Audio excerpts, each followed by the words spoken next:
Bună tuturor celor din zodia Fecioară sau care aveți ascendentul sau luna în zodia Fecioară și bine v-am regăsit la citirea dragostei pentru perioada 1-15 septembrie 2023. Și vom începe cu mesaj din partea oracolului pentru voi, unde avem manifestare. Fiți foarte sinceri și clari în legătură cu dorința pe care vreți să o manifestați în viața voastră. Acum scrieți dorința voastră pe o bucată de hârtie și manifestați-o. Ăsta este primul pas pe care trebuie să-l faceți pentru a avea o împlinire, pentru a avea o bucurie în viața sentimentală.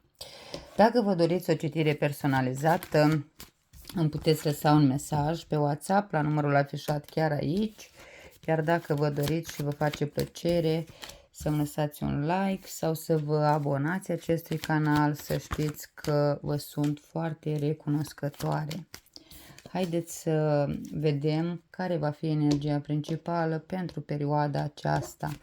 Și aici avem judecata. Poate unii dintre voi vă judecați mult prea aspru pentru ceea ce se întâmplă în viața voastră amoroasă. Pe de altă parte, este o perioadă benefică în care să fiți iertați, să cereți iertare, să spuneți ce aveți pe suflet, să îndreptați anumite lucruri, ori voi, ori persoana care a greșit față de voi, dar se vede clar ca o eliberare, ca și cum spuneți sau vă eliberați sufletul de lucrurile care s-au petrecut în viața voastră în ultimul timp. Da, pentru că judecata este clarificată tot de judecată, da? Iertați-vă, căiți pentru anumite lucruri sau persoana iubită se va căi față de voi. Mai apare o persoană de la drum care vă aduce o veste bună. Și o să vă ajute probabil să încheiați o situație, dar în același timp veți fi destul de provocați în perioada următoare. Poate aveți de-a face și cu semne de foc, berbec, leu, săgetător sau semne de aer, gemeni, balanță, vărsător. După această veste bună care vine de la un drum sau de la o persoană mai tânără sau poate fi de o vârstă cu voi, apare ca o tensiune, nu știu, simțiți așa ca un obstacol, poate este o oprire undeva, ia să vedem, căutați soluții, căutați variante ca să fiți fericiți alături de această persoană. Poate exista și o comunicare cu bucluc, o comunicare mai greoaie, dar văd un noroc imens în dragoste care vine. Deci în cele din urmă perioada se va încheia cu bine. Orice neînțelegere, orice tensiune, orice situație apare, a apărut sau va apărea, o veți rezolva. Ce aveți pe suflet? Multă încăpățânare, multă rigiditate, dar ați ajuns în situația aceasta din cauza unor răni sufletești, pentru că ați oferit, tot ați dat, tot voi ați fost cei care v-ați implicat trup și sufletul în povestea de dragoste și nu ați primit cel puțin egal cu ceea ce ați oferit. Și automat vă creați un scut de protecție sufletesc. Ori aveți pe suflet faptul că persoana iubită este foarte rigidă și nu acceptă sau nu vă recunoaște că v-a trădat, că v-a mințit, văd că ține pe a lui, pe a ei și automat lucrul ăsta vă deranjează. Și purtați în suflet încăpățânarea acestei persoane de a nu vă spune adevărul, pentru că voi nu acceptați ce vă spune. Poate vi s-a spus că nu mai sunteți iubiți, poate o anumită persoană a scos la iveală faptul că își dorește a avut un anumit interes față de voi sau legături care nu s-au concretizat și v-au adus în ipostaza aceasta. Puteți avea de-a face și cu semne de aer, gemeni, balanță, vărsător, semne de pământ, taur, fecioară, capricorn. Multă neclaritate în comunicare pe care ați avut-o cu persoana dragă, cu persoana iubită și nu vedeți nimic senin, decât întârzieri sau situații bulversante sau neclare sau simțiți că undeva sunteți mințiți și asta purtați în suflet. Haideți să vedem care este motivul, de fapt, o pauză, ori că acea persoană s-a despărțit de voi printr-un mesaj sau foarte brusc sau pe nu știu, fără un motiv concret. Nu vedeți motivul clar, dar trebuie să vedeți totul dintr-o altă perspectivă ca să înțelegeți exact ce s-a întâmplat. Aici poate fi vorba de o altă persoană care a intervenit între voi. Poate unii dintre voi nu vedeți, nu știți sau nu credeți că ar putea să existe, dar se vede clar o a treia energie. Pot fi membri ai familiei, poate fi mama, sora, pot fi persoane din anturaj, persoane în care ați avut încredere și se pare că vă cam înșelat încrederea.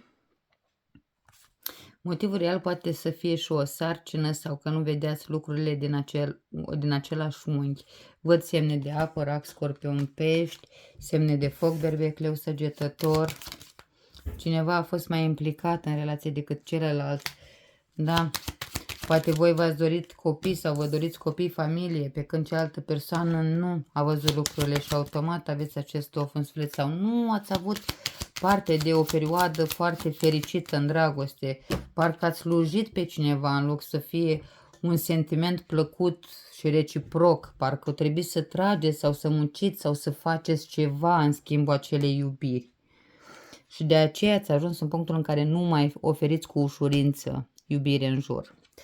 Ce se va întâmpla între voi și persoana iubită? În primul rând va avea loc o discuție. O discuție pentru că aici apar niște curiozități, da? Vreți să știți, să aflați o informație în legătură cu... Vedeți să nu degenereze, pentru că văd că lucrurile vor merge pe repede înainte. Să nu degenereze un pic discuția, pentru că aici se pune în discuție, cred că și o moștenire sau o sumă de bani, familia de sânge, probleme trecătoare pe care această persoană a pus mult accent. Văd din nou semne de aer, geme, balanță, vărsător, semne de foc, berbec, leu, săgetător, semne de pământ, aur, fecioară, capricorn. E o dragoste neîmpărtășită. Mai oameni buni, nu știu pe cine iubiți voi aici, dar nu văd un sentiment reciproc. Văd implicare din partea voastră, dar din partea celelalte persoane vin doar vorbe în vânt, adică sunt momente răzlețe când vine cu dragoste către voi, dar și mergeți pe acel sentiment, dar nu este nimic concret. Poate fi o dragoste amăgitoare, trebuie să fiți foarte atenți. Haideți să vedem ce vrea această persoană de fapt. Nu, vă trădează. E o persoană care vă manipulează. Este o persoană care nu vă iubește, ci face ca un compromis. De ce?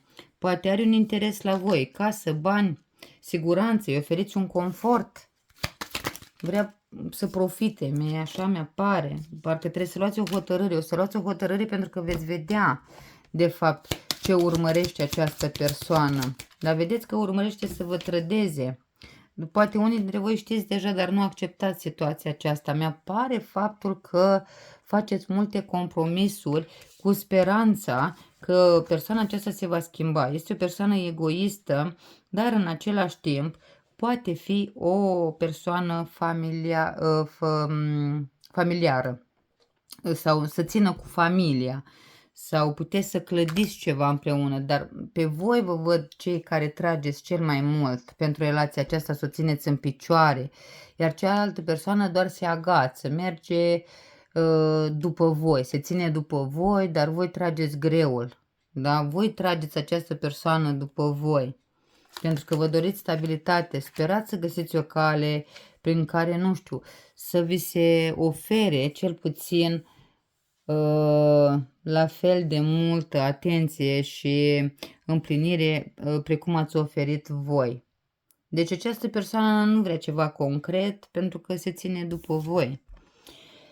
Iar ce va apărea pe neașteptate? Singurătatea. Ori că rămâneți singuri peste noapte, ori scăpați de singurătate peste noapte. Aici ați ieșit chiar voi, fecioarele. Poate voi sunteți elementul neașteptat, elementul surpriză din perioada următoare. Vindecare, vă vindecați de o toxicitate, vă vindecați de o energie negativă, vă curățați sufletul de mizeria produsă de o persoană din trecut care v-a creat multe neplăceri și văd aici vindecarea voastră, împăcarea cu o situație care se întâmplă. Mergeți mai departe. Puteți avea de face cu o altă fecioară, cu un vărsător sau cu un capricorn și mi-apare o rivalitate în dragoste sau nu toxicitate, dependență. de cineva sau dorința foarte mare, arzătoare de a fi cu cineva. Veți fi, dar veți fi cu persoana potrivită, nu cu cine vă doriți voi. În calea voastră va ieși persoana care vă completează, care vă este menită, nu acea persoană. Deci nu veți fi cu acea persoană pe care voi o doriți, pentru că trageți singuri în relația respectivă. Dragilor, cam atât am avut să vă spun. Vă mulțumesc tare mult că mi-ați fost alături și astăzi. Vă pup, vă îmbrățișez pe toți cu mult drag și să ne auzim cu bine data viitoare. Pa, pa!